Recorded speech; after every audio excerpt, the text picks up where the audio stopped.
2022. Is this the make or break year for Mike Norvell in Tallahassee? That's what we're talking about today on Warchant TV. Hey everybody, this is Tom Lang with Warchant TV and Warchant.com, reminding you, if you want the best FSU coverage in the business, subscribe to our channel right here at Warchant TV. You'll be alerted every time we go live if you hit the bell, and you will also find our content right there on your homepage of your app or on YouTube.com. With spring break this week, the Jeff Cameron Show is off, but Jeff and I discussed what 2022 means for the health of the football program here in Tallahassee and what it means for the tenure of Mike Norvell. Would things be effectively over for Mike Norvell at FSU if it's a disappointing season? Jeff Cameron has strong thoughts on this issue, and let's get to our conversation right now. Remember, hit those like buttons as we get going here. Thank you for your support.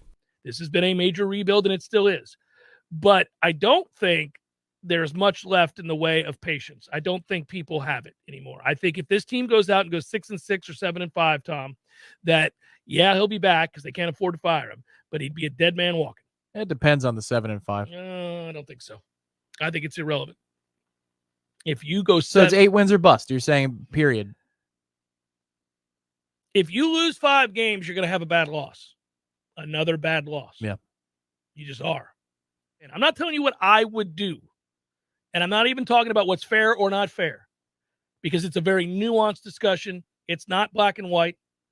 But I do think the fan base is like, okay, we have waited. We have trusted. We understand you were up against it with some terrible circumstances. Some of them you could have never controlled. But you did lose to Jacksonville State. That did happen. You were 0-4 last year, with people just having career days against your secondary. You know what I mean? Like, there have been enough bad in there that you can't excuse away either. They couldn't make the changes they wanted to make, I think, in part because people didn't want to hitch their wagon to what is perceived to be a program in which Mike Norvell may be a short-timer. Yeah, agreed. I think that's absolutely why you weren't able to replace a couple of position coaches. But my question is, do we have to rethink the way that college football sequencing goes with coaches on the hot seat? And what is the final step? Because it used to be, not like last year, 2 years ago, that if a guy was on his last legs, it's you fire the coordinators and you keep him. Right, but that was usually the indicator that time was up. Right, but sometimes it would work. Occasionally it would. But what I'm saying is maybe that's not even the approach now. Maybe the approach is you make one final appeal to your boosters. That money that would have been spent on buyouts is now spent on NIL deals. I just wonder, where does the money go? How do you repair something faster nowadays? Is it a coaching staff overhaul? Or because you would go get bagmen back in the day. If it doesn't work, you go get it back. What does a bagman mean anymore? Well, no, now you got to. You have Apex. You have Rising Spear. You got to make sure that's working, and you got to go out and get your NIL situated, and you got to make sure you bring it. Yes, you're not going to. When we talk about infrastructure, we're not talking about buildings anymore. So other than the one they still have to build, right. That's it. But we're talking about using that money for players. That's what we now know, right? And so you're wondering. I'm talking about, so how much because I believe players matter more than X's and O's, and I think you agree with that. Oh, yeah, it's the Jimmys and Joes, not the X's and O's. How Gene Chizik won a title. Well, right. A lot of dumb coaches have won because they had a preternaturally great player that changed the game. Sure. Okay, so Cam Newton. It's like taking summer economics back in high school, and you do the projects with, all right, you're starting a business. Where do you put all of your resources? Right. That's I like that.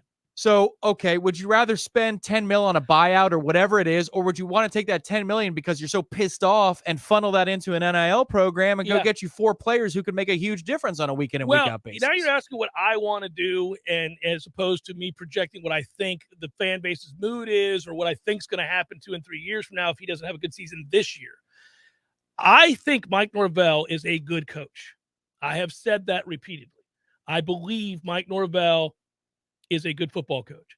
I think that it may not work out for him here. I hope I'm wrong. And I believe this year is going to go a long way in being a deciding factor.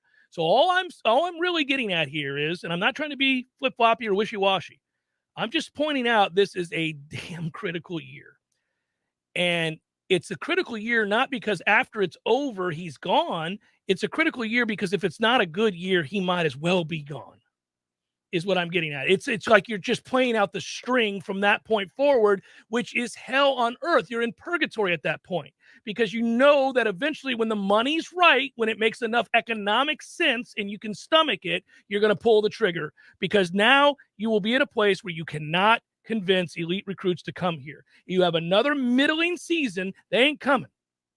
Now, you're going to say, well, pay them to come. Well, everybody else is paying them to come too. Yeah. And so their choices are, all right, I'm going to go and take that Florida State money. And it's a lot because they're desperate to win. But, then again, the kind of players that make the difference are also going to have those same offers from Georgia and Clemson and Florida and Alabama.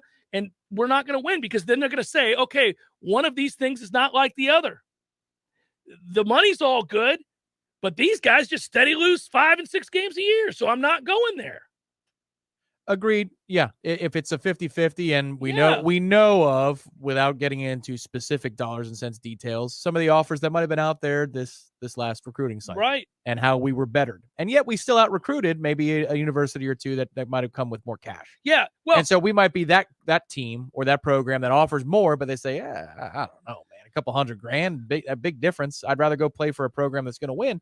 But I wonder if we need to rethink the model of hiring and firing in the era of the NIL, because I don't think it's as simple as you need a new coach. You need a new coach to get in there. Deion Sanders hopes you're correct. What I would tell you, and yes, I think there's validity to this. I agree. I hope we don't end up at a place where we have to get rid of Mike. I don't want that to happen, and I think he's a good football coach, so I can't reiterate that enough. I want that to be clear, but I also know that sometimes good football coaches have to go win elsewhere. It happens all the time. Agreed. Okay, so I just saw the Godfather the other night, right? And there's a line that says, "I'm a businessman, Tom. Blood is a big expense," right? Well, firing is a huge expense. It's a huge expense. So the question resetting, starting over is a huge expense. And somehow you can cajole boosters to cough up $4, $8, $12 million over the course of 3 years out of nowhere, money they never would have donated or put into the program, right. Yeah, well, because they're so pissed off. So how do you convince those boosters to say, save your money on the back end here? Because if it doesn't go the way you think it's going to go, you're going to give me the $3 million anyway.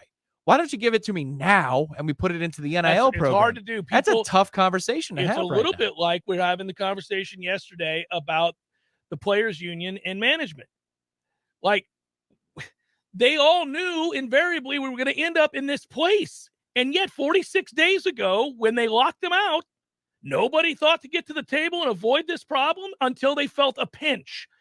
And I think that's what happens with donors. I think that boosters, in theory, that sounds great, Tom. You need a little bit more money from me up front right now, and we'll get to the winning this way. We're going to go at it differently. They don't do it. They get mad on a Saturday after a loss to Jacksonville State, and they go, you know what? I'm done with this I am done with this. I am being made a fool of. My university is an embarrassment. And then they write that check. Right. Partly fueled by alcohol and anger. Yeah. Well, they stroke that check, buddy. Yeah. And that's how it happens, as opposed to a sunny Wednesday on the golf course where you're hanging out and going, John, I'm so happy as a fellow FSU alum that your business has been prosperous. I could use $100,000 because there's a safety we'd really like to bring in, and we're a little short. And if we bring him in, the wins you so desperately want to see on Saturdays will happen sooner. Don't wait for us to fail so that you can get angry and then write this check. Do it now, but it doesn't happen. It might, though. I think at this point in our university's history with the athletic structure, you finally have a couple of people who are versed in those types of asks. We certainly didn't 6 months ago. Yeah. But if you're talking about Michael Alford, who has been in rooms with huge piles of chips, so to speak, poker chips in the middle of the table, and trying to get as many as he possibly can for the Cowboys or Oklahoma or wherever. Alabama. Alabama. He's not afraid of the commas, not only the periods, but the commas in those deals. Same thing with Peter Collins, the chairman of the board of trustees. Yeah, right. That dude has recruited money for a hedge fund.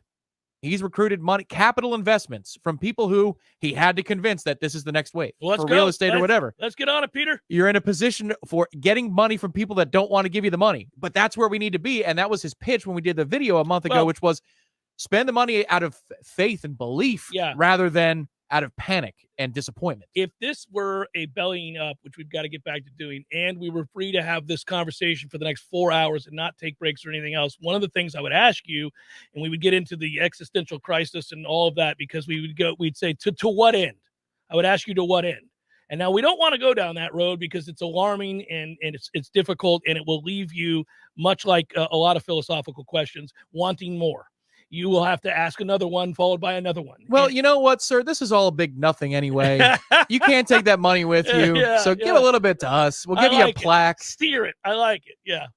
You get a statue. You'll be dead. You won't know it exists, but it will. For about 50 years, then it'll get knocked down. Yeah. But, you have an ego and you want to see yourself on a statue. So by all means, donate now so you can see it before you kick off. Eat Arby's. Thank you, Eric. I appreciate you. So does Tom. He never says it, but I really do appreciate it. Oh, that's right. Never. Yeah, never, ever. Eric, one of the pillars himself. Eric writes, hell with this show. Laugh out loud. It's Thirsty Thursday. Drinks on me, Jeff and Tom. Woo! That was Solving for the Future.